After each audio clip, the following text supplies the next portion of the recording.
લખતર તાલુકામાં હાર્ટ એટેકથી મૃત્યુ થવાનો સિલસિલો જારી છે। 12 કલાકમાં 2 વ્યક્તિને હાર્ટ એટેક આવતા તેમના મૃત્યુ થયા હતા। લખતર તાલુકાના લીલાપુર લડખડિયામાં લખતર ગામમાં હાર્ટ એટેક આવતા જ આશરે 10 કરતાં પણ વધુ વ્યક્તિઓના અત્યાર સુધીમાં મૃત્યુ થયા છે।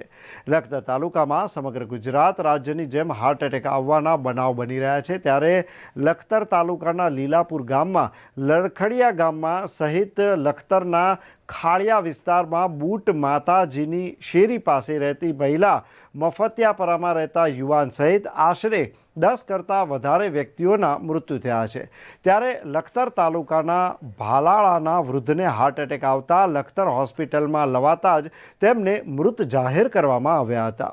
આ તરફ રાત્રિના ડેરવાડાના નિરૂભા બહાદુરસિંહ રાણાને છાતીમાં દુખાવો પડતા લખતર સરકારી હોસ્પિટલમાં સારવાર માટે ખસેડવામાં આવ્યા, ત્યારે ફરજ પરના ડૉક્ટર દ્વારા તેમને મૃત જાહેર કરવામાં આવતા લખતર તાલુકામાં 12 કલાકમાં 2 વ્યક્તિઓને હાર્ટ એટેક આવતા મૃત્યુ થતાં લખતર તાલુકામાં હાર્ટ એટેક આવવાના બનાવમાં વધારો થઈ રહ્યો છે।